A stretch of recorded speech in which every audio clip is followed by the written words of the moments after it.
É um grande prazer recebê-los aqui, os que nos assistem e os que vão participar dessa nossa conversa nesta tarde. Um grande prazer, eu falo aqui em nome da Fundação Fernando Henrique Cardoso, que neste evento conta com a parceria do Jota, que é o melhor portal jurídico da internet, se é que essa designação hoje já não ficou pequena para o que é o Jota. Então, agradeço ao Jota e, no embalo, agradeço também imensamente aos 3 convidados que temos aqui pela ordem de exposição. Silvana Battini, que é professora da Escola de Direito da Fundação Getúlio Vargas do Rio de Janeiro e que é procuradora federal no Rio de Janeiro. Temos aqui conosco também Rubens Eduardo Gleiser, que é professor da Escola de Direito da Fundação Getúlio Vargas de São Paulo, professor de Direito Constitucional e de Teoria, aí ele vai completar, eu deixei os 3 pontinhos aqui que ele completa melhor Teoria do do que... Direito Público. E Teoria do Direito Público. Obrigado pelo socorro aqui, Rubens.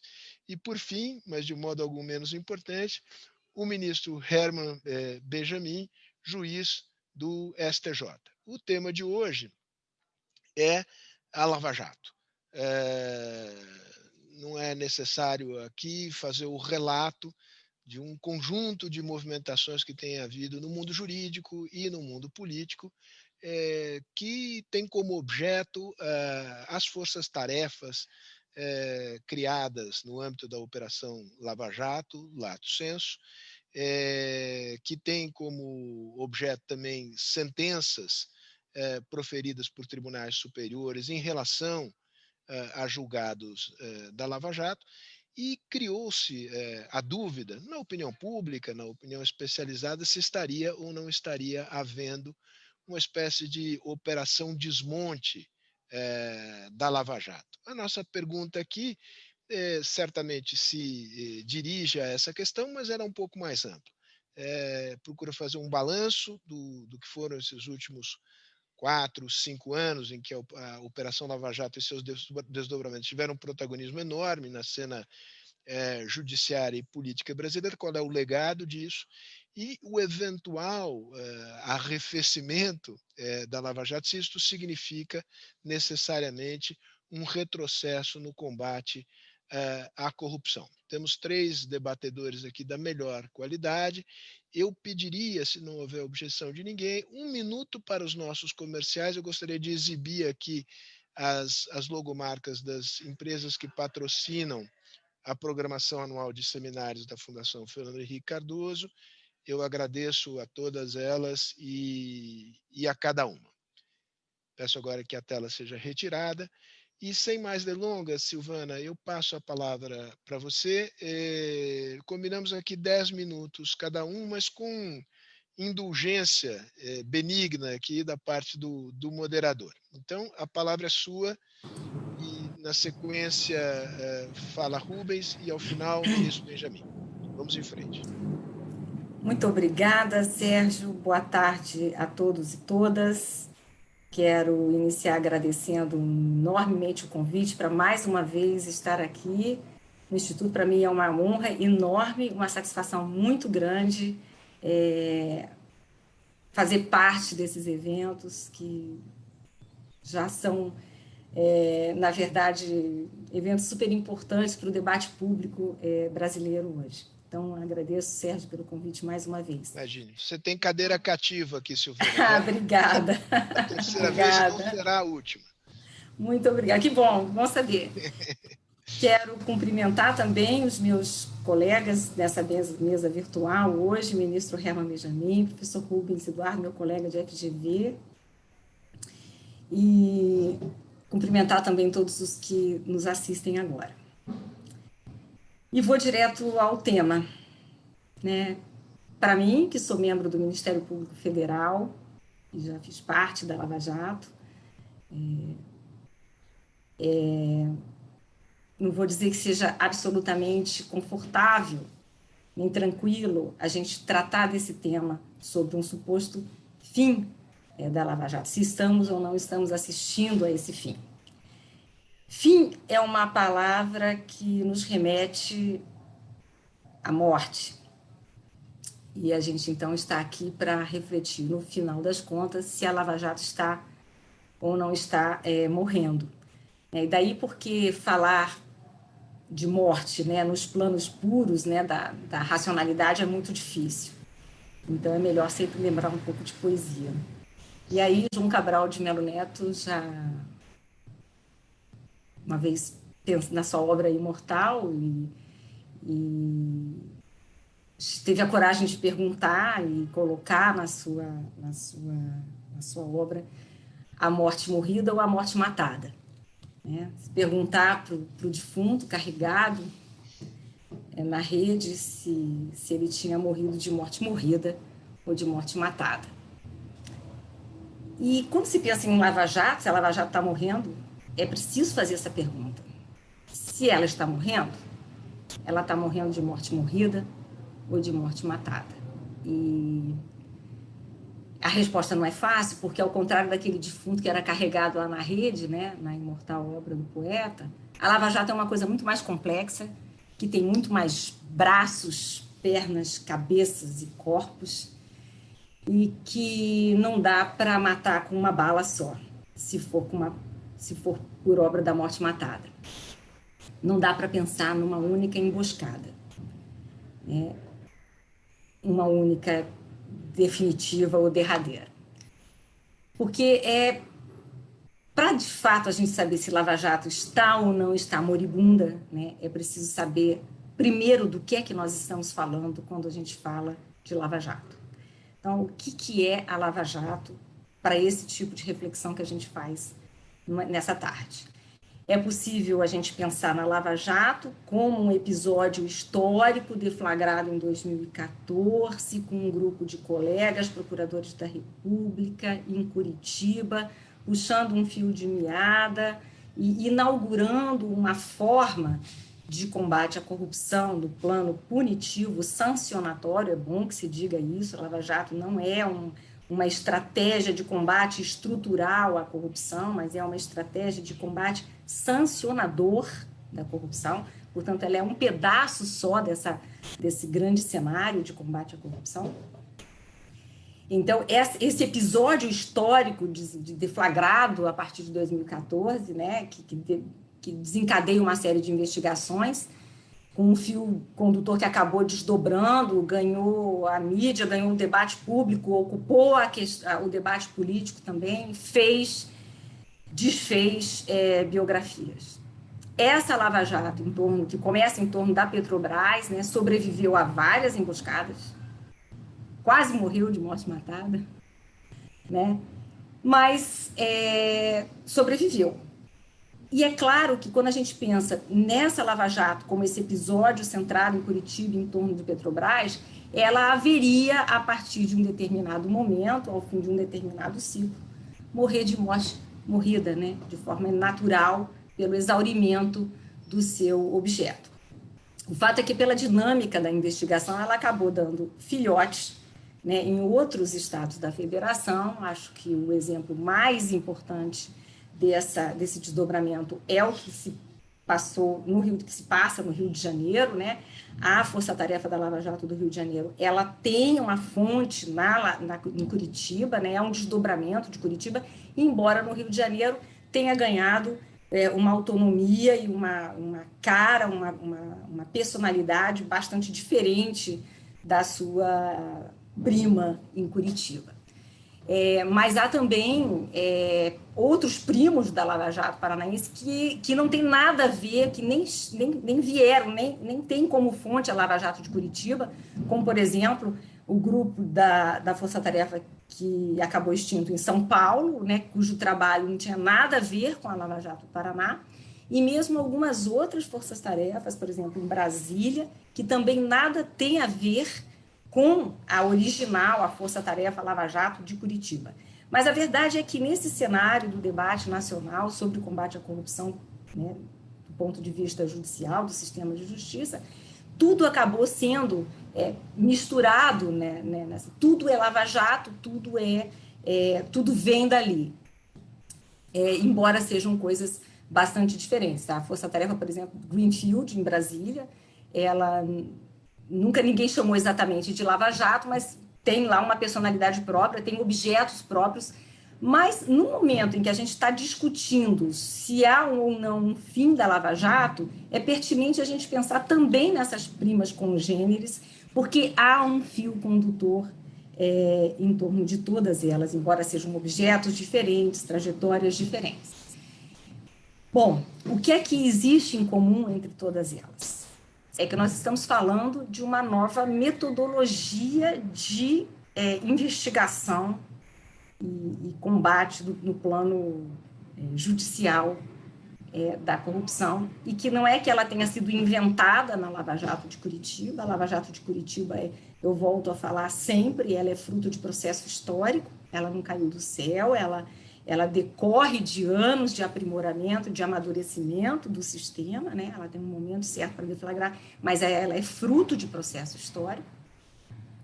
Mas ela acontece num momento e acaba gerando uma inspiração geral de uma nova forma. Encontra um contexto específico no plano normativo, no plano do amadurecimento das nossas instituições também, e acaba, então, inaugurando um momento novo. Então, nós estamos falando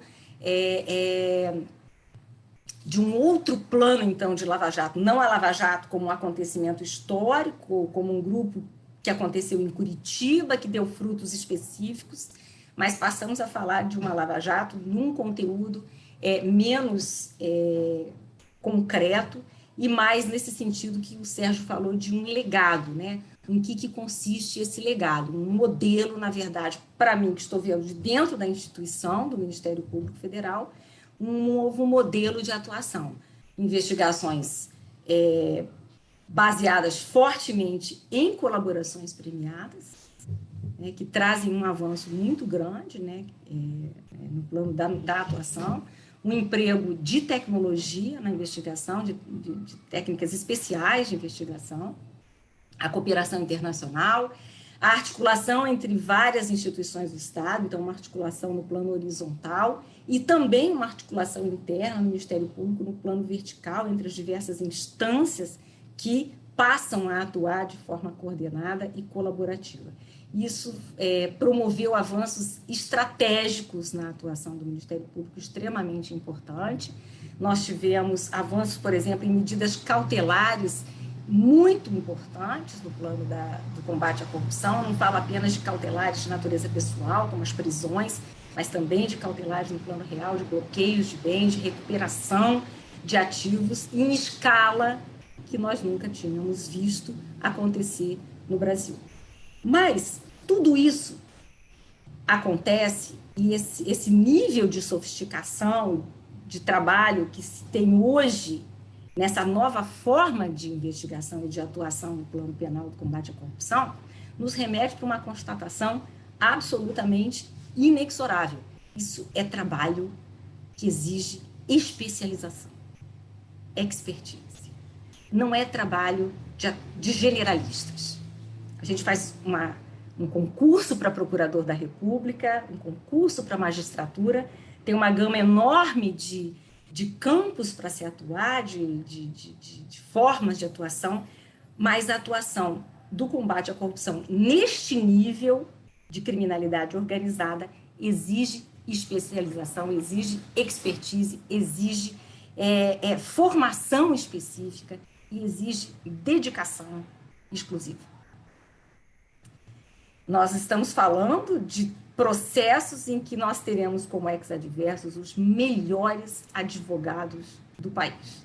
Do lado da instituição do Estado, é preciso ter um nível de dedicação, de formação dos nossos quadros, que possa fazer frente a isso, que possa ter uma atuação como tem tido, como vem tendo, e isso foi um ganho a partir da Operação Lava Jato, essa certeza, essa convicção de que é preciso investir nesses quadros que têm uma afinidade com esse tipo, assim como existem outras áreas de atuação do Ministério Público que também exigem esse nível um nível de conhecimento mais especializado. Para se pensar, por exemplo, só no Rio de Janeiro, nós temos hoje cerca de 550 réus, estou falando só da Força Tarefa da Lava Jato no Rio de Janeiro, 550 réus com mais de 100 denúncias oferecidas. Em menos de 10% desses casos a gente já tem sentença, né? São cerca de uns 2.000 processos, na verdade, correndo, incluindo as cautelares, mais as denúncias. Denúncias imensas, são peças processuais imensas, denúncias com mais de 200 páginas, né, contra os maiores e melhores profissionais do direito do Brasil. Então, é uma estrutura grande demais para ser tocada de forma individual, de forma tradicional, convencional, como se combatia o crime antigamente, sem êxito, sem estratégia, na verdade, não é? E esse legado é que a gente precisa pensar se ele está no fim. Se esse avanço que a gente teve no plano institucional de atuação, de enfrentamento, né, nessa área sancionadora, né, do combate à corrupção, se isso está ou não está em risco. E eu acho que, de certa forma, está em risco. Sim, é preciso ter coragem para dizer. Eu não sou uma pessoa pessimista, eu sou uma pessoa de natureza otimista, mas é preciso ter um pé na realidade, é preciso a gente enfrentar as coisas. Existe um risco sério hoje, sim, de retrocesso. Primeiro, eu olhando de fora para dentro, né, olhando no plano macro, eu acho que a narrativa do combate à corrupção foi, lamentavelmente, apropriada por uma parte do espectro ideológico e político do país e acabou sendo satanizada pelo outro. Então, os avanços da Lava Jato viraram um joguete, na verdade, na polarização que tomou conta do país, e isso é muito ruim, muito ruim. O combate à corrupção não tem ideologia, não tem partido, ele é absolutamente neutro nessa questão. E é muito difícil se manter a narrativa da neutralidade num ambiente tão estressado politicamente como nós estamos vivendo no Brasil hoje. É um desafio para todos os atores comprometidos com a rigidez dos nossos processos decisórios, e não apenas o Ministério Público, mas todo o sistema de justiça, restabelecer essa imagem da neutralidade do combate à corrupção. Uma tarefa que também compete à academia, à imprensa e a toda a sociedade civil. Então, esse é um dos pontos de risco que eu enxergo. Silvana, deixa eu só, desculpa, detesto te interromper, tô gostando muito da tua exposição, mas foram 15 minutos agora, eu te pediria para concluir. Estou concluindo. Você encaminhar. Desculpa que eu já estourei 50%, estou encaminhando. Não, enfim, 50% estou no finalzinho. É sempre relativo. Já estou abusando da sua boa vontade. Não, de jeito nenhum. Há ameaças muito concretas no plano externo também, no plano normativo, né, ameaças no plano da legislação brasileira, que podem representar retrocessos, na configuração institucional de algumas áreas de combate voltadas ao combate à corrupção, e alguns reveses na jurisprudência também, na compreensão e na interpretação de algumas leis que foram extremamente importantes no avanço da Lava Jato. Há hoje um ambiente de insegurança jurídica sobre a rigidez das forças-tarefas, e isso tem sido um desestímulo para novos colaboradores, e sem colaboradores, uma forma de atuação como a inaugurada pela Lava Jato absolutamente não avança. Né? Enquanto, se o colaborador não confia com quem ele está lidando, ou se ele acha que ele vai ganhar mais ficando quieto, ele não vem colaborar. O ambiente não está muito bom para esse tipo de avanço hoje. Internamente, dentro do Ministério Público, é preciso pensar na forma de atuação das forças-tarefas, buscando aprimorar. É preciso aprimorar esse modelo das forças-tarefas que nasceram da necessidade dos colegas de se agruparem para se fortalecerem, para dividir tarefas. Esse modelo precisa caminhar para uma institucionalidade dentro de um debate franco, aberto, nos nossos canais internos de atuação. É preciso pensar em avançar e não em voltar. De toda forma, Sérgio, que eu acho que, para encerrar, então, não vou me alongar, de morte morrida, eu diria que a Lava Jato estaria longe de morrer, porque há muita coisa ainda para ser feita. Há centenas de anexos de colaborações homologados que não foram nem mexidos. Então, de morte morrida, estaria longe da Lava Jato acabar. De morte matada, o risco é bem maior, porque são muitos aqueles dispostos a acabar com a Lava Jato, em ambos os sentidos do termo que eu lhe dei aqui, seja pelo evento histórico, seja por esse legado. No final do seu mandato, o ex-procurador-geral da República empregou uma expressão que ganhou bastante popularidade. Perguntaram para ele se, no finalzinho do mandato dele, se ainda haveria alguma grande operação, alguma grande denúncia, e ele cunhou, ele veio com a frase que ficou muito famosa. Ele disse: enquanto tiver bambu, tem flecha. Não sei se vocês se lembram disso. Enquanto tiver bambu, tem flecha. Eu vou me apropriar dessa frase do Rodrigo Janot para dizer, olha, tem muito bambu, tem muita flecha, mas é preciso de índio treinado, agrupado, unido e motivado. Tem bambu, tem flecha, mas os índios não podem ser dispersados. Obrigada. Muito bom, ótimo, muito legal. Silvana, é sempre um prazer te ouvir. Rubens, agora a bola eu rolo para você. E aliás, falando em bola, sinta-se à vontade para fazer uma propaganda do seu livro Catimba Constitucional. Eu adorei o título. Vamos em frente, conta aí. Tá bom, muito obrigado, Sérgio. Vou tentar. Então, antes de mais nada, gostaria de agradecer a oportunidade também. É uma honra estar dividindo a mesa com a Silvana Battini, com o ministro Herman Benjamin, para fazer um debate tão importante numa instituição de tanto respeito, que contribui com tanta excelência para o debate público e para qualificar a opinião popular. E o que eu gostaria é de apresentar primeiro, assim, qual é a minha perspectiva.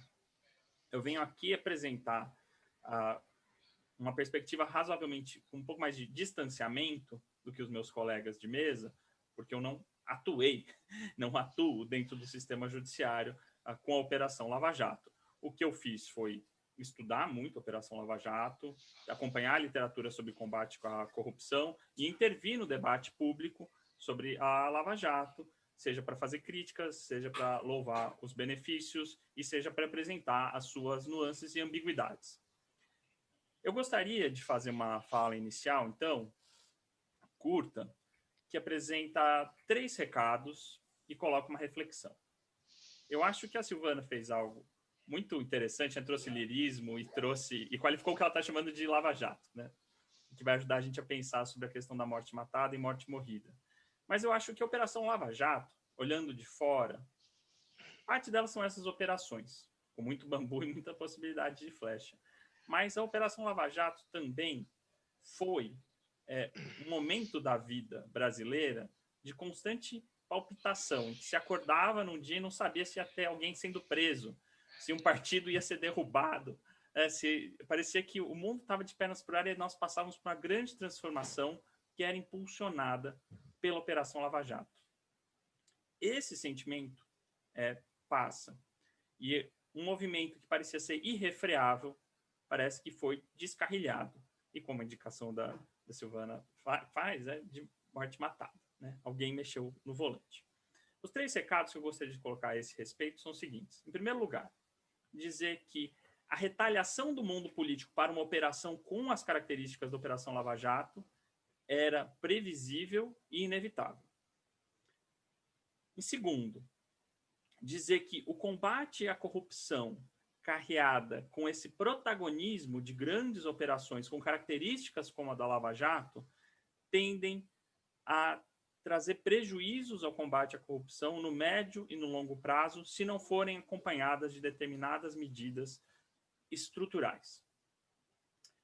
E essas medidas estruturais são o terceiro recado, quer dizer que o combate efetivo à corrupção para o médio e longo prazo depende do investimento na prevenção à corrupção. Eu vou tentar explicar esses 3 recados e colocar uma reflexão final sobre o legado da Lava Jato. O que a Lava Jato dizia?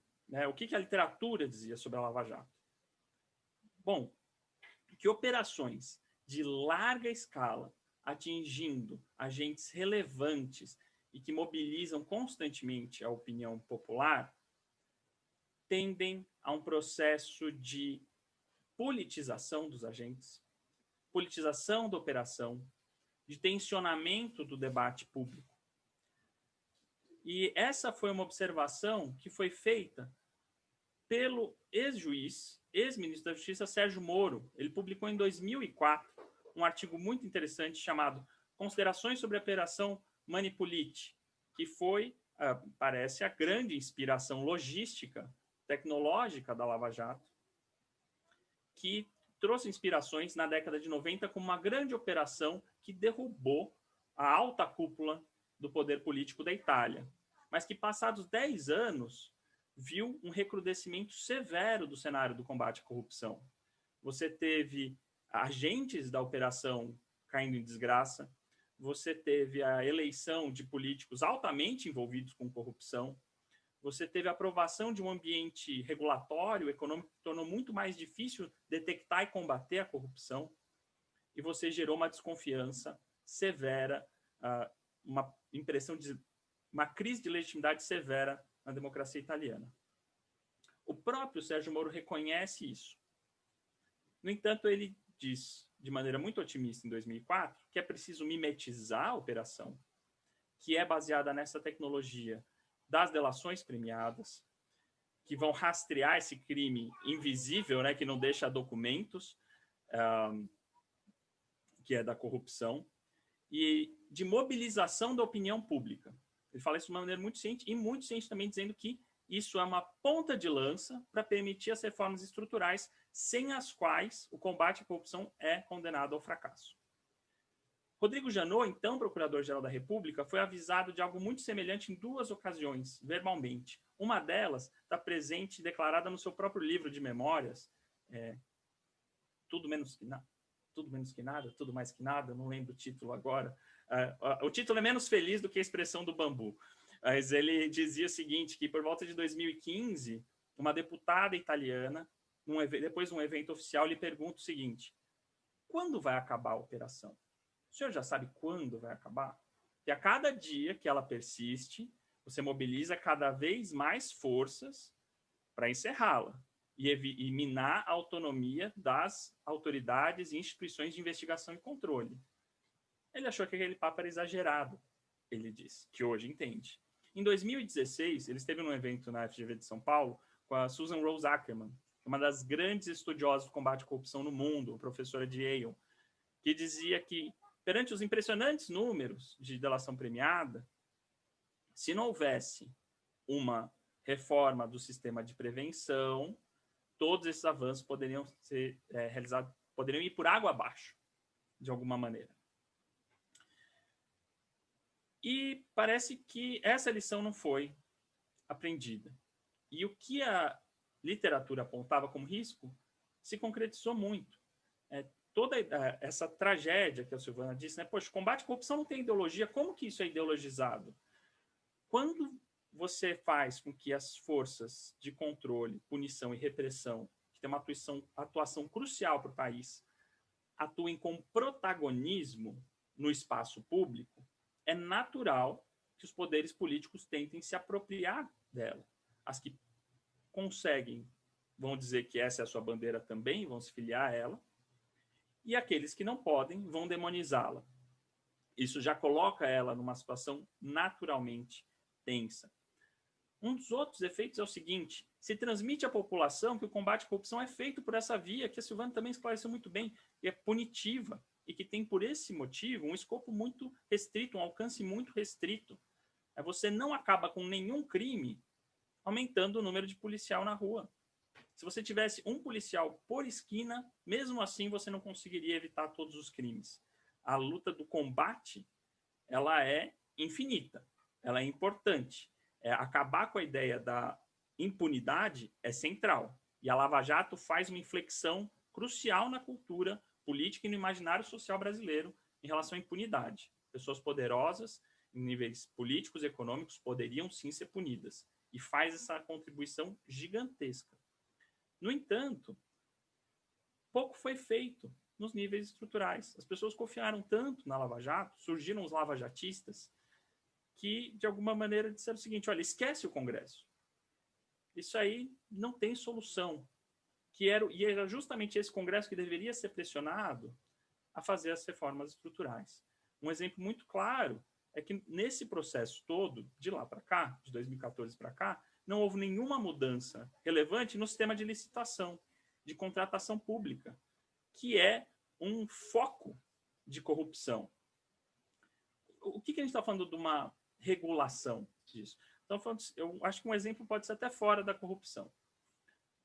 Um evento, né, uma tecnologia que foi central para combater a pirataria de vídeos, por exemplo, não foi o braço de indústrias de multa e notificação dos usuários que realizavam pirataria, apesar disso ser importante. Mas foi central a partir do momento em que o mercado desenvolveu a solução, que era o Netflix ou qualquer as plataformas de streaming, que faziam o seguinte: olha, você não precisa piratear, pague uma quantia módica, você não vai piratear, dá um certo trabalho, tem um certo risco, você está fazendo uma coisa ilegal, você não consegue explicar para os seus filhos, paga um pouquinho e você vai ter acesso a esses filmes. Essa solução só pode vir de uma compreensão do o que faz os agentes se exporem ao risco e ao dano da corrupção. Por que vale a pena ir contra a lei? Em alguns casos, você não tem o que fazer, e a via repressiva serve para isso. No entanto, a ampla maioria reage a um sistema de incentivos e de custos-benefícios. E a gente pouco caminhou em relação a isso. A politização atingiu o judiciário como um todo. Atingiu o STF, o STJ, o TSE, cujas decisões eram tratadas invariavelmente como apoio ou golpe à Lava Jato. O STF, entre 2015 e 2016, 2017, foi um grande amigo da Lava Jato, ajudou a delação premiada, chancelou investigações, tomou decisões, prendeu o senador de uma maneira inusitada, episódios polêmicos como o levantamento do sigilo do grampo telefônico da ex-presidente Dilma, foi tratado ali com uma leve reprimenda no ofício. Algo que muda muito depois do falecimento do ministro Teori Zavascki. Mas o que é interessante não é aqui analisar a conduta do Supremo, mas indicar como que essas decisões eram analisadas, antes de mais nada, como sendo apoio ou golpes à Lava Jato. Essa politização chegou e ela dá um certo cansaço na população com a própria pauta anticorrupção, um desgaste com o tema, um desgaste em discutir isso politicamente. E esse momento da Lava Jato inicial se perde, que era a possibilidade de novas mudanças. E há um flanco aberto para um contra-ataque severo do mundo político, que agora está organizado e entende exatamente o risco que é possível de punição para esses agentes poderosos que esse sistema de inteligência tem contra eles. Então, para finalizar, eu gostaria só de dizer o seguinte: então, existe um risco real de desmobilização e de perda de autonomia da Polícia Federal, de desmobilização dentro dos quadros do Ministério Público Federal. Tá? Então, o que fica da Lava Jato? Aquela Lava Jato que fez nosso coração palpitar. Eu não acho que dá para dizer que ela nos salvou da corrupção. Acho que poucas pessoas poderiam dizer isso sem serem taxadas de um certo fanatismo. No entanto, me parece que ela funciona como um curto-circuito. O curto-circuito escancara um problema estrutural numa casa, na fiação elétrica. No nosso caso, no sistema político. Existe um grave sistema de delinquência no nosso sistema político, que é conectado com o sistema empresarial brasileiro. A Lava Jato revela isso e gera uma instabilidade que, com certeza, não é culpa dela, é culpa dos delinquentes. No entanto, o curto-circuito nos coloca perante uma opção. O problema estrutural ou é resolvido ou a casa pega fogo. E me parece que nós estamos nesse momento de dilema. A casa pode pegar fogo ou nós temos a oportunidade de lidar e enfrentar esses problemas estruturais que a Operação Lava Jato tão corajosamente expôs e continua batalhando para expor e combater. Muito obrigado. Rubens, Muito obrigado. Para encerrar esta primeira rodada das intervenções iniciais, eu passo a palavra ao ministro Herman Benjamin. Bem, eu queria igualmente agradecer o convite e festejar os colegas de mesa, o Sérgio Fausto, a Silvana Battini e o Rubens. Evidentemente, em 10 minutos, nós podemos apenas dar início a uma conversa, e eu acho que é exatamente o objetivo deste evento.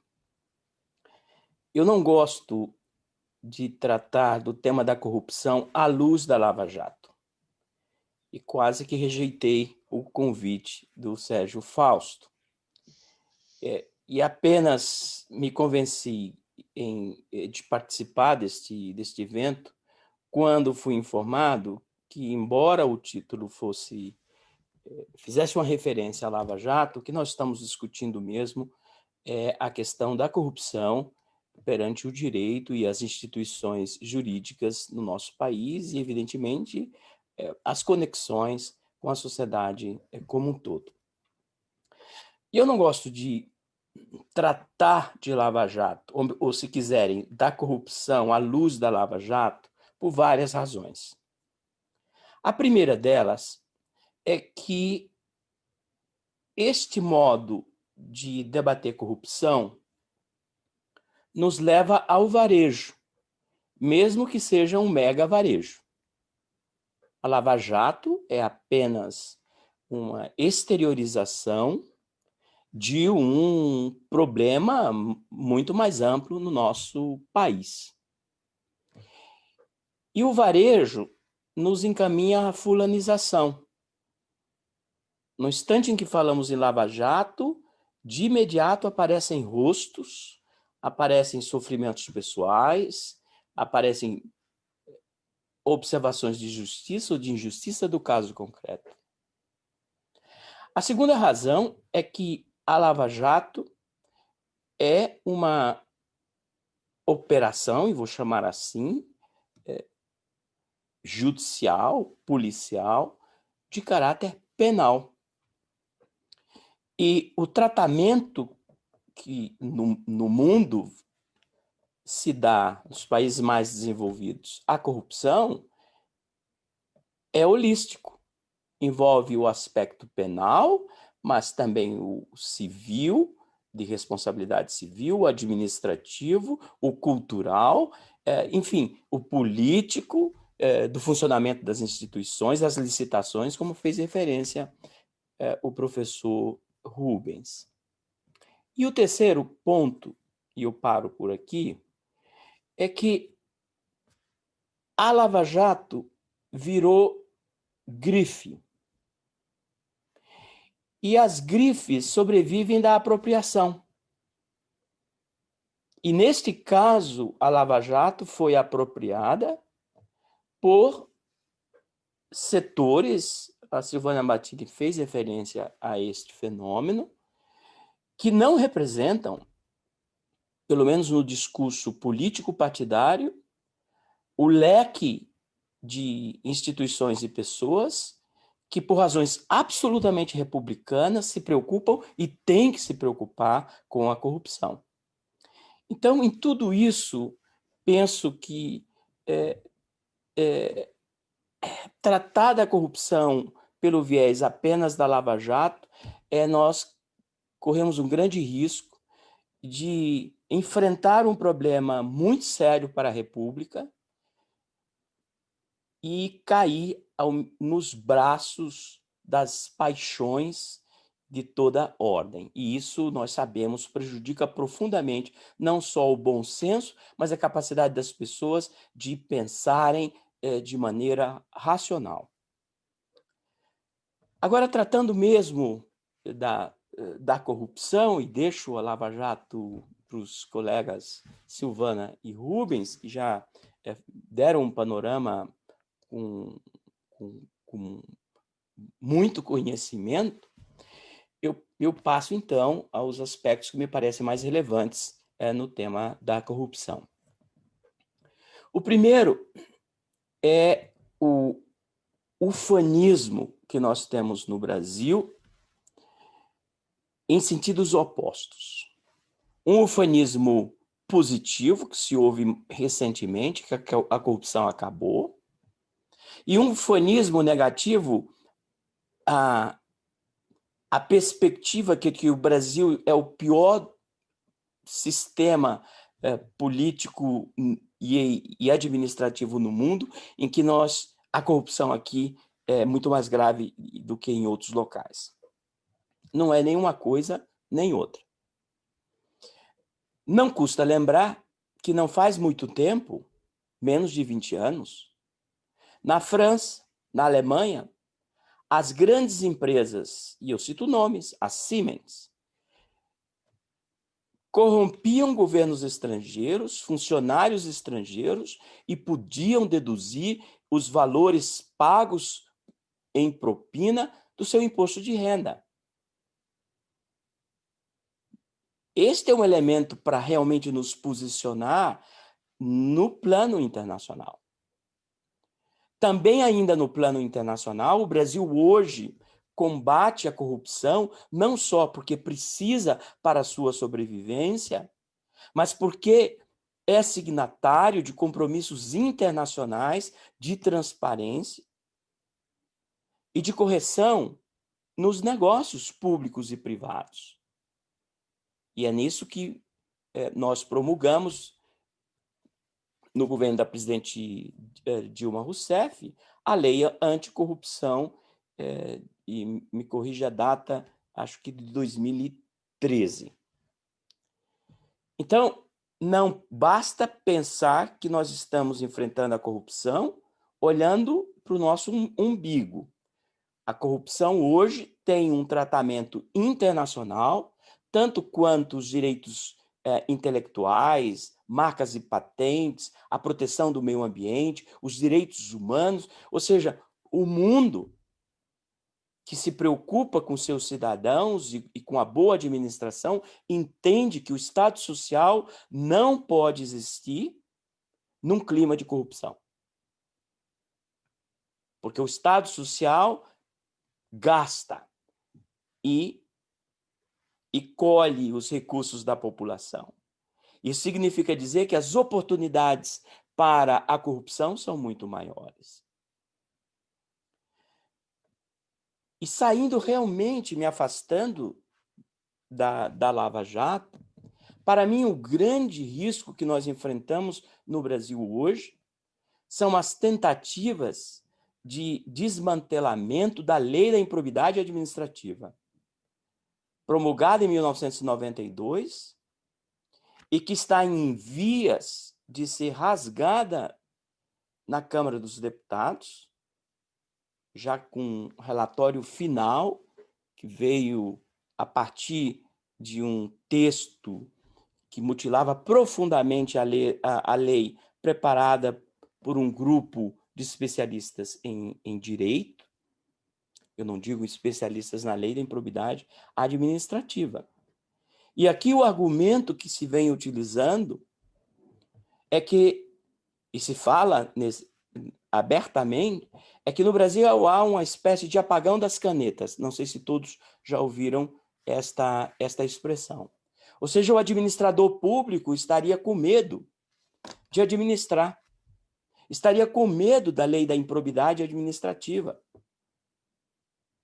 Como se não bastassem aí, em plena pandemia, os escândalos criminosos de corrupção e corrupção deixando uma legião de vítimas, de mortos pela Covid-19.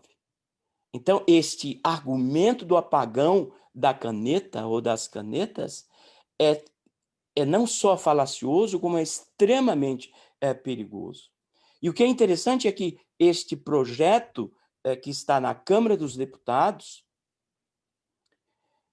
vem no momento, passados quase 30 anos, em que a lei da improbidade administrativa se consolidou nos tribunais, com interpretação pacificada sobre praticamente todos os seus dispositivos no Superior Tribunal de Justiça e no Supremo Tribunal Federal. É algo realmente impensável em um país que quer avançar no combate à corrupção e precisa avançar no combate à corrupção com as garantias constitucionais, com racionalidade, sem exibicionismo, com justiça. Mas nós não podemos esquecer que o combate à corrupção faz parte da pauta dos direitos humanos. Não há república e Estado Social de Direito que não ponha o combate à corrupção entre os seus pilares centrais. E eu termino com a conexão entre o combate à corrupção e a crise dos partidos, algo que o Rubens ou a Silvana fez uma referência en passant. No meu período no Tribunal Superior Eleitoral, eu fiquei muito impressionado sobretudo com a investigação que lá me coube, com a fragilidade dos partidos brasileiros. Por exemplo, a esmagadora maioria dos partidos tem lideranças, ou se quiserem, administradores provisórios nos estados e nos municípios. E não me refiro apenas a micropartidos ou às chamadas legenda de aluguel. E aí nós aprovamos, e eu fui muito favorável e continuo sendo favorável, na época como corregedor-geral da Justiça Eleitoral, ao fundo eleitoral, mas entregamos o fundo eleitoral a donos de partido, não são presidentes de partido. E isso é algo extremamente grave, porque enfraquece a função do fundo eleitoral de fortalecer o processo democrático e, ao mesmo tempo, de enfraquecer as tendências de corrupção no manejo da coisa pública. Portanto, em síntese, e eu passei 2 minutos e meio, Sérgio, em síntese, eu creio que nós não devemos dicionarizar lava-jato, nem lavajatismo, porque isso é profundamente prejudicial ao combate sério que nós, juízes, Ministério Público, Ordem dos Advogados do Brasil, defensores, professores brasileiros, juntos, temos que fazer combate contra a corrupção. E nós também não podemos esquecer neste debate a conexão com a estrutura político-partidária que existe no nosso país. Esta é a mãe da corrupção no nosso país. Benjamin, depois de ouvi-lo, fico aqui pensando, ainda bem que você não recusou o meu convite, por causa de uma impressão inicial de que nós falaríamos aqui apenas de Lava Jato. Ótimo escutá-lo. Eu já recebi algumas perguntas do público, tenho as minhas também, e vou fazer aqui uma provocação geral para que cada um de vocês possa apanhar essa provocação geral e tratá-la da maneira que decidirem tratar. Rubens e Silvana, vou pedir para vocês tirarem o mudo do microfone de vocês. E a questão que eu lançaria para os três é basicamente, e depois eu faria eu vou afiar um pouquinho a questão no caso da Silvana, que é olhar no plano macro-legislativo em particular, Rubens e ministro Benjamin, quais são os principais riscos de retrocesso vamos chamar assim, do ferramental jurídico de combate à corrupção e o que deveria ser uma agenda para avançar na área de licitação, na área eleitoral, de financiamento político, etc.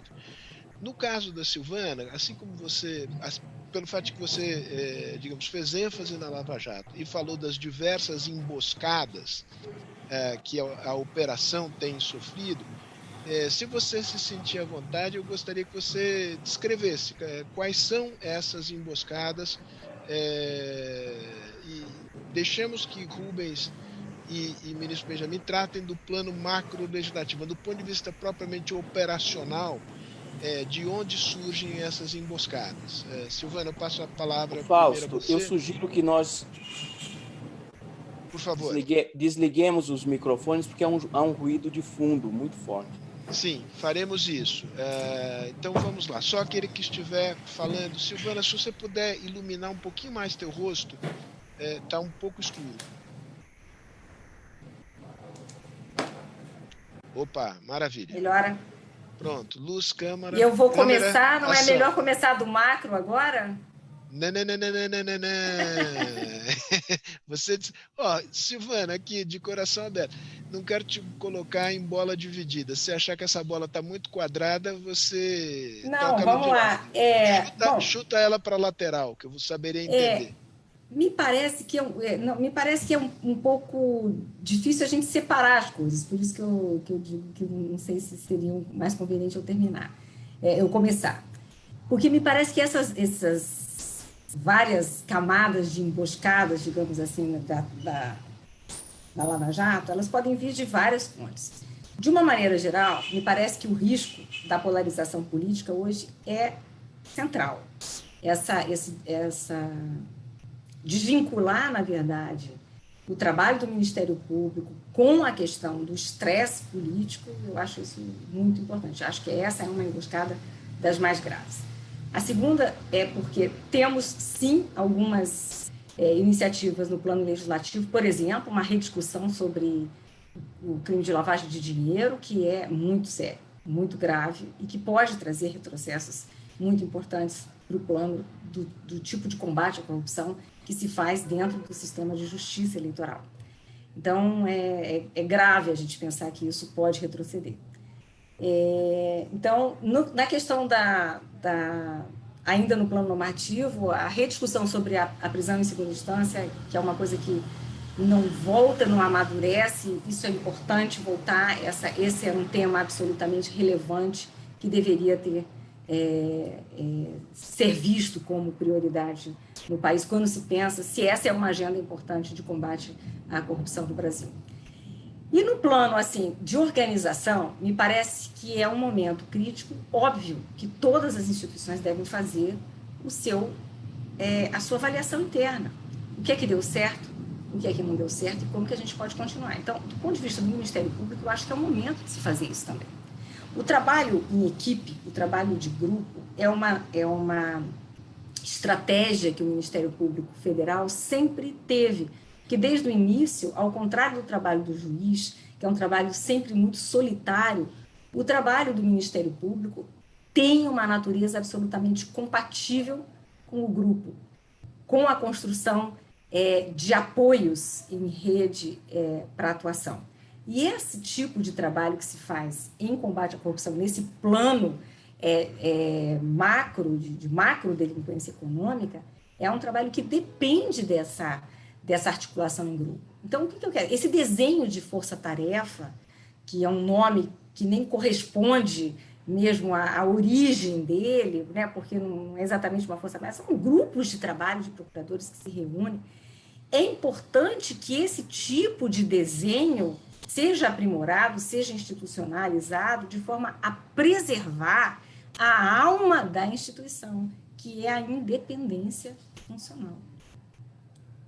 Então, isso é absolutamente relevante, e isso é uma coisa extremamente delicada de ser pensada, de ser estruturada, para não se transformar numa emboscada. Porque nós podemos caminhar repensando essa forma de trabalho em equipe, mas matando a alma da instituição, que é a independência funcional, que é justamente essa descentralização que pode trazer problemas, mas são problemas com os quais a gente está acostumado, porque é um desenho com o qual a gente vem lidando há mais de 30 anos. Então, me parece que se eu pudesse apontar essas emboscadas ainda pelo caminho, seriam essas, Sérgio. Muito bom, muito bom. Você recebeu uma bola muito quadrada que eu propositalmente te passei. Você, com muita elegância, arredondou essa bola. Gostei. Fiquei louco para te provocar um pouquinho mais, mas eu não faria isso com um amigo, de jeito nenhum. Que bom, que Que bom. bom, você vê que um certo companheirismo não faz mal a ninguém. Bom, Rubens e ministro Benjamin, esta questão, digamos, dos maiores riscos de retrocesso no plano normativo em particular, o que representaria uma agenda de avanços? Não sei se o ministro Herman Benjamin quer ir primeiro. Vamos seguir a ordem, mas o ministro manda. Não. Como o Sérgio, o Rubens me passou a palavra, eu posso falar agora, eu posso esperar, não tem problema. Bom, já que pegou a bola, sai jogando, Benjamin. Bem, o que eu gostaria de pontuar, para evitar qualquer mal-entendido, é que nenhuma lei é perfeita e imutável. No instante que a lei é promulgada, ela começa a convidar análise crítica e, evidentemente, esforços de aperfeiçoamento. É o caso da Lei da Improbidade Administrativa, como o Código de Defesa do Consumidor.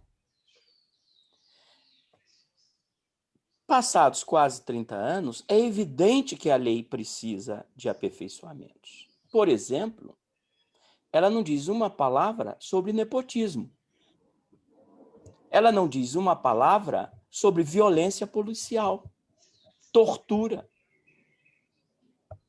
O foco era no meter a mão, no roubar, no desviar. Então, não é que a lei seja intocável. O que não é, penso, com todo respeito, admissível num país democrático é que esse debate não seja feito de uma maneira aberta, transparente com a própria sociedade. E mais, já houve a incorporação de dispositivos de fragilização da lei da improbidade administrativa em 2 leis que foram aprovadas e que não cuidavam desta matéria recentemente. Primeiro, a chamada lei anticrime. O nome já está dizendo. É para cuidar da matéria criminal. E no apagar das luzes, colocaram lá vários dispositivos enfraquecendo profundamente a lei da improbidade administrativa. E pior ainda, uma lei de alteração da lei de introdução às normas do direito brasileiro, um nome assim bem genérico, não chama a atenção de ninguém, não acende luz vermelha na população, e lá puseram vários dispositivos que deveriam estar e estão nesse texto de desmonte da lei da improbidade administrativa. Então, aqui não é apenas um debate sobre o conteúdo do desmonte. O melhor mesmo é que se revogasse a lei de improbidade administrativa para não deixar uma falsa expectativa da população em relação aos seus juízes que estão protegidos contra a corrupção no plano civil. Porque somos nós, juízes, que vamos pagar a conta. É o juiz que vai absolver, não por falta de prova, mas por falta de previsão legislativa ou pelas amarras que foram colocadas nessa lei. E aí, então, este é o debate. Primeiro, o do conteúdo, e o segundo, o do processo, do modo como esse debate ou não debate está sendo feito. Eu termino com uma observação um pouco também com base na experiência lá no Tribunal Superior Eleitoral. As eleições presidenciais, as últimas, tiveram as cartilhas partidárias, os programas são volumosos. Mas 2 grandes temas definiram ali 5, 10% 15% do eleitorado que poderia ter escolhido um candidato ou outro candidato. Primeiro, o tema da segurança pública, a violência na rua contra todos. E o segundo, o combate à corrupção. Alguém poderia dizer que, bem, isto hoje não está posto assim. Não está posto numa eleição para prefeito, porque muitas vezes os candidatos estão ali, se equiparam. Numa eleição para vereador, mas numa eleição para presidente da República, a impressão que eu tenho é que o tema do combate à corrupção ou da fragilidade partidária no combate à corrupção estará na frente da agenda, como esteve nas últimas eleições. E eu paro por aqui. Muito bom. Rubens, eu te passo a palavra. Deixa eu te fazer duas. Uma é uma provocação, outra é uma pergunta. A pergunta diz respeito à adoção do financiamento exclusivamente público. Você, na sua fala introdutória, diz que não teria havido, em decorrência da Lava Jato, nenhuma reforma institucional importante. Você concordaria que, neste particular, com os defeitos que possa ter o sistema de financiamento atual, ele é melhor do que o sistema anterior? Ele protege mais o Estado brasileiro dos tentáculos da corrupção que penetravam via financiamento do sistema partidário? E a provocação é a seguinte, quer dizer, eu concordo em tese, em linhas gerais, com o que você falou a respeito, digamos, fazendo a comparação com Operação Mãos Limpas e Lava Jato. A provocação que eu te faria quebrar um sistema de corrupção como se havia cristalizado no Brasil e se entranhar no Brasil, seria possível chacoalhar esse sistema de outra maneira?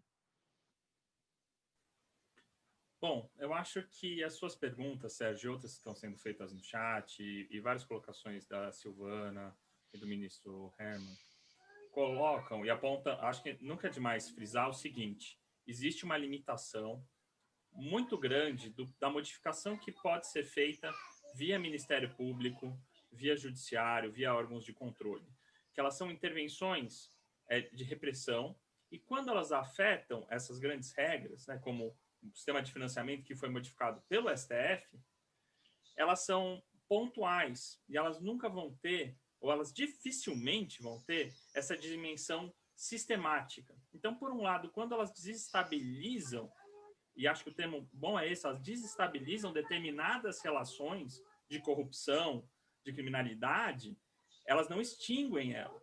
E o que acontece em pouco tempo? Se desenvolvem outras formas de criminalidade, outras formas de corrupção. E aí o trabalho de combate à corrupção pode ficar um pouco com essa cara de ficar secando gelo, porque você corta a cabeça da hidra, nasce 3.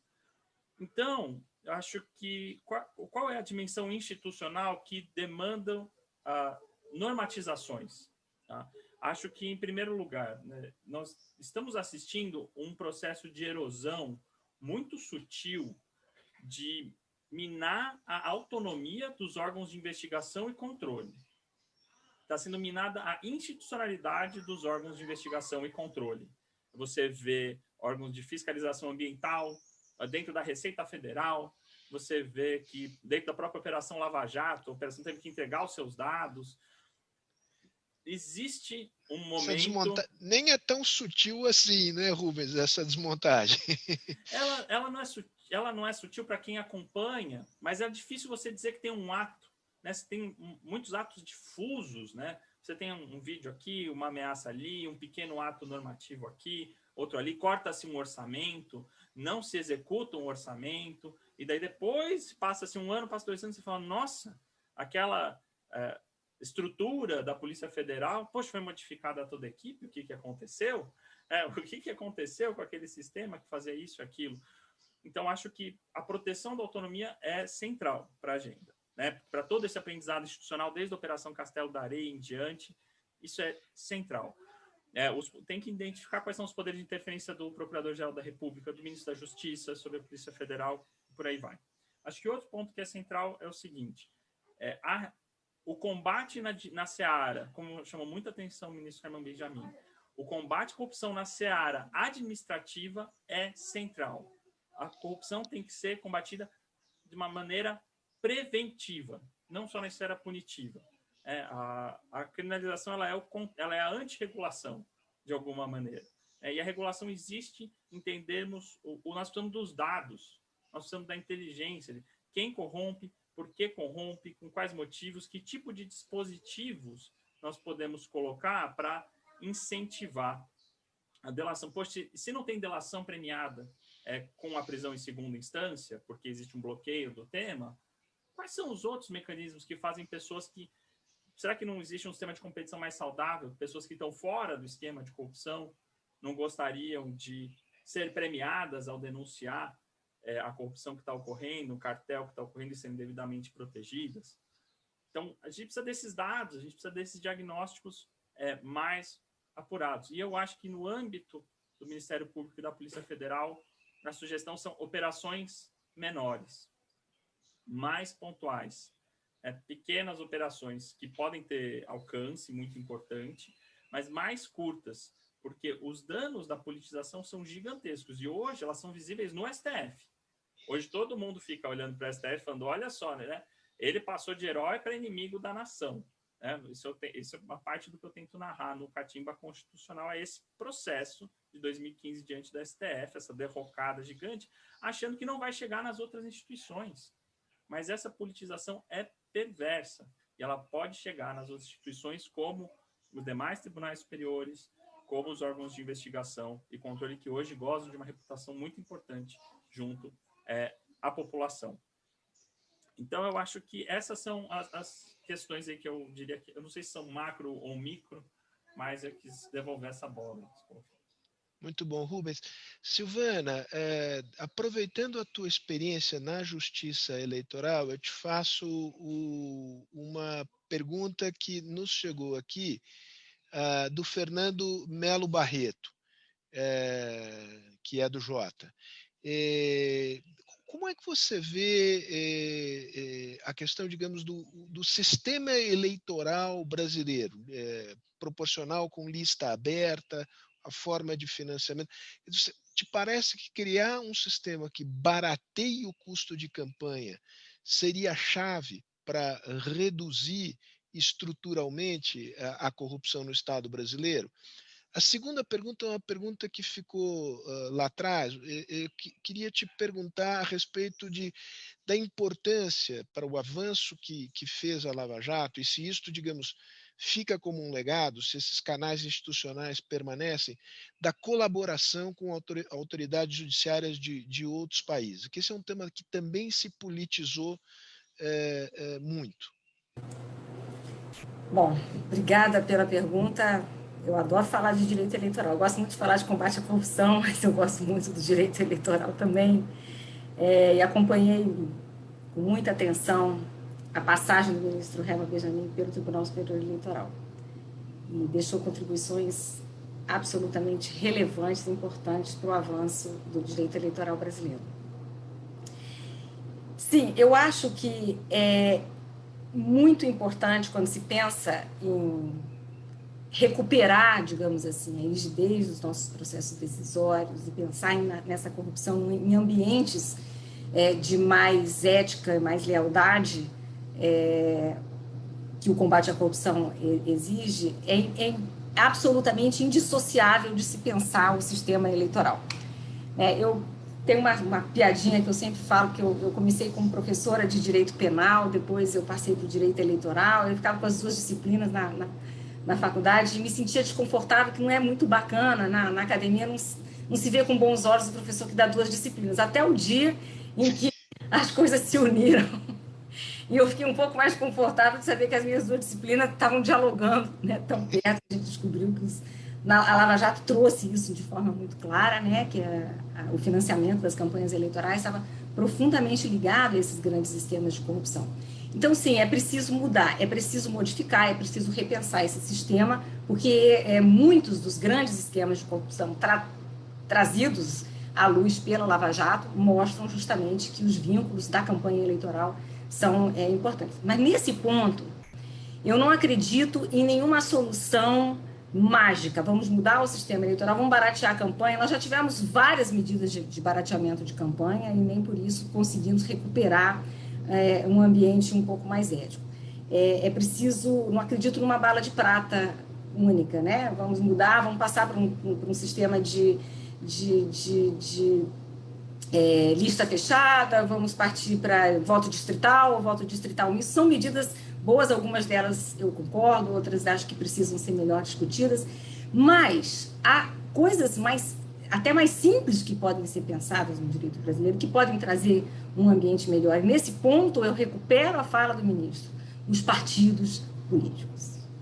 Os partidos políticos são agentes da nossa democracia e que hoje lidam com dinheiro público, porque o financiamento passou a ser totalmente público, nas mãos dos partidos políticos, e falta transparência para os partidos políticos. É um ambiente extremamente opaco, é um ambiente extremamente difícil de você fazer uma auditagem real, verdadeira, é um ambiente sem consequências, porque as irregularidades eventualmente cometidas pelos partidos políticos hoje, lidando com dinheiro público, eminentemente com dinheiro público, as consequências são muito baixas, não criam estímulos positivos, né? Os partidos são estruturas hoje que precisam abrir-se, precisa se cobrar de partido público, dos partidos políticos, que eles internamente tenham suas regras de integralidade, suas regras de compliance e venham ser colaboradores no combate à corrupção, coisa que não acontece. São atores que estão sempre colocados à parte dessa discussão. Seja quando a gente discute corrupção, seja quando a gente discute, por exemplo, a subrepresentação feminina, seja quando a gente discute hoje desinformação no processo eleitoral, o emprego das fake news. Nunca se pergunta o que os partidos políticos podem fazer para colaborar. Nunca se faz essa pergunta no Brasil. E é preciso a gente começar a fazer, porque são agentes importantes no processo democrático e irrenunciáveis, eu acho. Então, me parece que eu já até me esqueci da segunda pergunta. Eu digo, a propósito de colaboração, a importância da colaboração entre autoridades judiciárias de distintos países. Não, a cooperação internacional foi um dos pilares da Lava Jato. Assim como a gente teve colaboração premiada internamente, a cooperação internacional foi absolutamente fundamental. Sem essa vinculação, era impossível. Como você reagiria, digamos, à crítica comum em alguns setores de que o Brasil cedeu soberania indevidamente nesse processo e se submeteu aos desígnios políticos de países estrangeiros, em particular os Estados Unidos? Não, isso é uma visão bastante anacrônica, que está pensando que se pode fechar o país e pensar em combate a mecanismos de lavagem de dinheiro sem se abrir para o resto do país. Ninguém lava dinheiro em casa. A gente está fazendo... o mundo globalizou-se de todas as formas, inclusive na criminalidade. Então, é impossível você pensar em combate sério, minimamente eficaz, sem se colocar no mesmo plano que os outros planos normativos dos outros países, sem assumir compromissos externos e sem estabelecer internamente essas estruturas que são espelhadas lá fora, para a gente poder ter esse diálogo, senão nós vamos ficar absolutamente isolados sem... Isso não é uma questão de soberania, é possível absolutamente fazer esse combate com um diálogo externo sem abrir mão de soberania, e é preciso pensar de uma forma mais moderna, mas menos anacrônica. Me parece que isso é um anacronismo. Bom, Benjamin, eu volto a palavra a você, enfim, com duas possibilidades aqui de continuidade da conversa, lembrando que a gente tem mais 15 minutos. Uma, eu ouvi a sua experiência com relação ao direito eleitoral e a sua visão sobre o processo eleitoral no Brasil. Depois, na linha das provocações, a modificação que foi introduzida na introdução ao direito, etc., na origem, pelo menos na origem, eu não acompanhei a tramitação disto no Congresso, mas veio de boa lavra, de gente séria. Acho que concordaríamos todos aqui que Carlos Ari Sundfeld é uma referência na área do direito administrativo e está preocupado com, digamos, com a coisa pública, não está defendendo interesses menores. E, de fato, há uma questão, digamos, de como equilibrar as necessárias normas e instrumentos de controle com algum grau de discricionariedade que o administrador deve ter para tomar decisões, porque senão, de fato, ele fica num cipoal enredado do qual ele não consegue escapar. Então, a sua experiência na área do direito eleitoral, a sua opinião sobre isso, e esta questão em particular está me fugindo digamos, qual é o diploma legal que foi alterado, mas você melhor do que ninguém sabe ao que eu estou me referindo. A respeito da lei de introdução às normas do direito brasileiro, evidentemente que as pessoas redigem e se juntam para redigir, mas não tem controle de um texto normativo na ponta final da linha de produção. Mas, de toda sorte, e aqui é um debate que nós podemos fazer em outro momento, até sugiro que se faça esse debate. Sim, acho muito importante. Como que nós podemos renovar a lei de introdução, que cuidava do direito privado, mas que não tinha normas, pelo menos específicas para o direito público, e não dizer uma única palavra sobre dignidade da pessoa humana? Não dizer uma palavra sobre probidade administrativa? Então, que viés foi este de atualizar e não colocar a genética do Estado de Direito Social, que são, a meu juízo, a dignidade da pessoa humana e a probidade administrativa? Já ouvi o argumento, mas não precisa, ministro, porque isso está na Constituição. Muito bem, então, por que colocaram no Código de Processo Civil de 2015?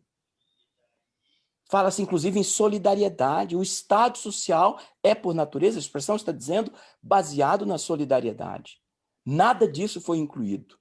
Só normas tratando de licitação, do miúdo, mas, enfim, vamos deixar para um outro momento esse debate.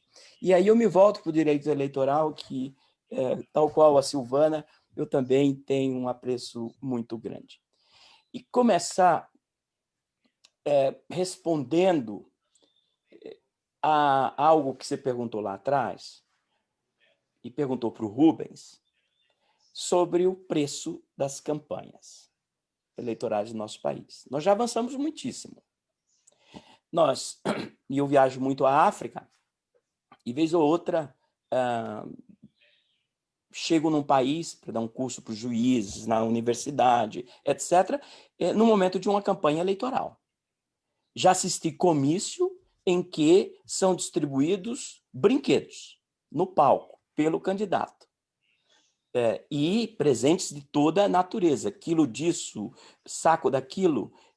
Nós não estamos, evidentemente, mais neste patamar. Mas não faz muito tempo, as camisetas, os showmícios, tudo isso que era perfumaria e que não tinha a ver com o debate político e a intensidade que se deve ter no debate político, era prática corriqueira no nosso país. Aí, então, nós barateamos as nossas campanhas políticas. Também não podemos esquecer que o Brasil é um dos poucos países no mundo com esse instituto que eu defendo com unhas e dentes, chamada propaganda eleitoral gratuita, que é gratuita apenas para os candidatos e para os partidos políticos. É paga por todos nós brasileiros e devemos pagar com muito gosto, porque nós queremos ter um mínimo de isonomia e sem que isso custe dinheiro para os candidatos e desestruture um mínimo de paridade que se deve ter. Agora, onde se pode avançar mais? O sistema atual, e eu participei das comissões na Câmara dos Deputados, deputado Vicente Cândido, ministro Gilmar Mendes, eu era o corregedor, o ministro Gilmar Mendes era o presidente, nós todos entusiasmados imaginando que a Câmara e o Senado iriam finalmente aprovar um texto denso, republicano de reforma político-eleitoral. Não aconteceu. Prorrogação das comissões partidárias, ou melhor dizendo, das comissões provisórias, e o que é mais importante, no que se refere ao financiamento de campanha, nós agora temos a possibilidade dos hiperricos ganharem uma projeção que deixa todos os outros a comer poeira no processo eleitoral. Isto não é sadio. Não é? E não vamos esquecer aqui, Sérgio, que a proibição do financiamento empresarial não veio por decisão do parlamento. Nós esquecemos. Né? Tanto quanto a proibição do cigarro nos aviões. Não foi por decisão do parlamento, mas foi por decisão judicial. Então, aqui, esta proibição do financiamento empresarial foi fundamental, mas nós temos um dever de casa enorme, eu não estou nem me referindo à estrutura do voto no país, se vai ser distrital, se não vai ser, misto, como que isso vai ser. Eu estou me referindo ao aspecto estritamente financeiro, porque uma república não sobrevive se os ricos tiverem a certeza de que serão eleitos, muitas vezes derrotando os que têm uma pauta mais densa, mais próxima da população e da problemática da população. Isso nós temos que trabalhar. É isso. Gente, nós estamos aqui realmente no trecho final. Eu vou pedir um esforço de síntese, ainda que sejamos reiterativos aqui. Digamos, se nós tivermos que dizer, digamos, de maneira muito sucinta, 3 pontos fundamentais para avançar institucionalmente no combate à corrupção, pedir a cada um que nomeasse esses 3 pontos, não haverá tempo para elaborá-los com maior vagar. Né? Perguntaria, até para fazer eco aqui, uma pergunta que nos chegou do Sérgio Segal sobre a condenação em segunda instância. Digamos, se isto virou uma impossibilidade ou se isto, digamos, ainda está no radar das coisas possíveis no Brasil. Então, com esse desafio de um esforço de reportagem no final aqui de síntese, eu passo a palavra pela ordem à Silvana, ao Rubens e ao ministro Benjamin. Bom, muita coisa, Sérgio, é muito difícil a gente chegar a 3 pontos únicos, mas acredito que alguns avanços normativos precisavam voltar assim à pauta. Eu acho que a questão da prisão em segunda instância é uma questão importante, a questão da reforma político-partidária é relevante. Então, tem pontos no plano normativo muito relevantes. E eu acho que uma questão de desenho institucional. Algumas das nossas instituições precisam de uma reformatação para a preservação da independência. Várias delas, a Polícia Federal, a COAF, Receita Federal, a gente precisa preservar, e mesmo o Ministério Público também, não haver retrocessos nos ganhos que tivemos com a Constituição de 88 no plano da independência funcional. Me parece que, pelo menos, para não deixar sangrar mais. Muito bom. Rubens, e fique à vontade, você ainda timidamente não fez propaganda do seu livro. Eu já te dei uma vez uma dica, eu vou dar a segunda, é pegar ou largar, hein? Tá bom, Ele já fez. É que foi já fez? Então faz a Mas segunda. pode fazer outra. É que o livro é muito bom, o Sérgio gostou muito do título e da Exatamente. capa. Então foi num momento de distração minha, você se aproveitou e acabou de me pegar no pulo aqui. Mas, na verdade, tem tudo a ver, porque tem a ver com o argumento do livro. Eu acho que é um momento de reinstitucionalizar o país. Eu acho que o perigo mais premente que nós temos é esse que o ministro Herman Benjamin alertou, que é o domínio das paixões. As pessoas se esquecem que o Estado Democrático de Direito é uma conquista civilizatória, porque é uma ferramenta de garantir que a gente conviva no mesmo país, possivelmente até se odiando, mas sem se matar. A gente vai divergir das coisas mais profundas, das coisas mais importantes para nós, vai ter que deliberar sobre coisas dificílimas, discordar sem se matar. e acho que a institucionalização favorece isso. Então, acho que isso tem diferentes dimensões. Primeiro, tem coisas que são do legislativo. Poxa, prisão em segunda instância é do legislativo, é do Congresso, é uma lei ordinária. A gente está falando do Código de Processo Penal. A gente está a estrutura do foro privilegiado, a mudança no foro privilegiado, o Supremo assumiu para si numa questão de ordem. O Congresso tem que regular como é a estruturação do foro. A vedação ao financiamento privado em campanha veio com essas distorções, porque também foi uma decisão judicial. Então, assim, é lógico que o Poder Judiciário pode criar incentivos para uma regulação, mas querer delegar tudo para o Judiciário é complicado. E acho que nós estamos numa situação muito delicada com o STF, que perdeu a cerimônia, de alguma maneira, tem uma relação complicada de guerra campal entre si, os ministros usam os seus poderes de maneira desmedida para perseguir as suas agendas, que podem ser boas, podem ser bem intencionadas, mas estão erodindo a institucionalidade do país. É muito disso que eu falo no Catimba Constitucional. Obrigado, Sérgio. Um esclarecimento aqui para os leigos, antes de passar a palavra ao ministro Benjamin. Na questão da condenação em segunda instância, basta a alteração do Código de Processo Penal para a definição do que seja o chamado trânsito em julgado, ou necessariamente precisa fazer emenda à Constituição, Rubens? Bom, o STF é conhecido e famoso por não dar previsibilidade para o que ele faz, né? Inclusive, não precisa ter mudança nenhuma, nem na composição e nem na lei para ele mudar de ideia. Mas me parece que, assim, do ponto de vista técnico, é uma mudança no Código de Processo Penal, porque é o Código de Processo Penal e as decisões do STF foram o seguinte: não foi uma grande decisão sobre presunção de inocência. É o Código de Processo Penal que hoje fala assim: olha, o fulano só pode ser preso em flagrante, quando acaba o processo ou na prisão preventiva. Se você muda isso, você dá a razão técnica, o fundamento técnico suficiente para modificar o entendimento do Supremo. Se o Supremo Tribunal Federal se compromete com as razões técnicas, aí é isso. Essa coisa que ele deu essa desconfiança para a gente. Mas, tecnicamente, ao meu ver, bastaria. E o Código de Processo Penal é lei complementar, não é lei ordinária. Lei ordinária. Né? A lei ordinária, basta a maioria simples. Maioria simples. Muito bem. Ministro Benjamin, cabe-lhe a tarefa de fazer seus comentários finais, essa síntese dos pontos importantes e fechar o evento. Bem, em três pontos, eu estou aqui no dilema da professora Silvana. Eu diria, em primeiro lugar, e aqui não há uma ordem nem lógica nem de importância. Em primeiro lugar, manter a estrutura da lei da improbidade administrativa.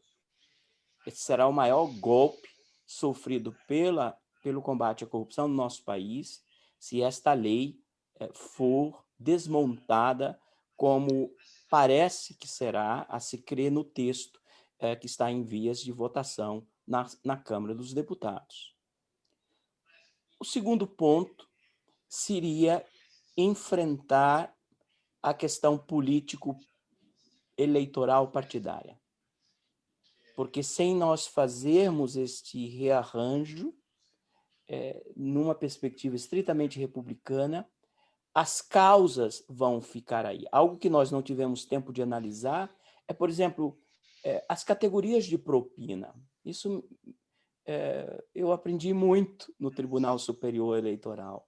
Eu não tinha ideia como essas propinas são categorizadas. Não é? E daí eu criei, parece que isso agora virou, é usado por todos, mas eu uso também, a figura do caixa 3. Não é? Quer dizer, tudo isso precisa ser enfrentado. A dificuldade é que quem vai legislar é, ao mesmo tempo, diretamente interessado no produto final. Por isso, eu não teria dificuldade alguma de aceitar que se legislasse para daqui a 10 anos. Porque aí as pessoas vão dizer, talvez não se aplique para mim, ou eu vou ter condições de me adaptar, criar adotar a verdadeira ética político-partidária que eu sou defensor. E o terceiro ponto é da institucionalidade. Não se combate corrupção com fragmentos, não se combate corrupção com exibicionismo, com personalismo.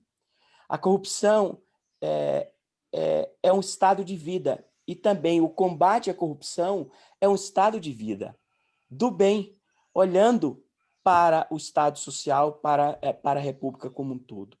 Eu sempre lembro, eu sei que precisaremos de mais tempo para explorar, que as duas maiores investigações de corrupção no país, e aí eu não vou nomeá-las aqui, nem preciso, não teriam ocorrido se os dois presidentes na época decidissem que não ocorreria. Se trocasse o diretor da Polícia Federal, se trocasse o chefe da Receita Federal, se escolhesse um procurador-geral da República por amizade ou por outros critérios. Então, este é um aspecto que muitas vezes é esquecido, que nós temos que conferir institucionalidade e evitar o individualismo, porque o individualismo é profundamente pernicioso no combate à corrupção. Meus queridos, muito obrigado. Foi extraordinariamente interessante. Eu aprendi muito. Algumas das perguntas não puderam ser respondidas. Há uma série de sugestões para aprofundar temas e certamente assumo aqui o compromisso de aprofundá-los e de chamá-los novamente para discutir aqui na Benjamin e Rubens. Foi a primeira vez. A Silvana já é sócia remida desse clube. Terceira. Já é a terceira, exatamente. Então, um grande abraço para vocês aqui. Foi uma ótima conversa que espero repetir em breve. 2021 será um ano difícil ainda, mas melhor do que 2020. Eu desejo um feliz final de ano para vocês todos, para a família, amigos de vocês, e vamos em frente. Um abraço grande. Muito obrigada. Obrigada.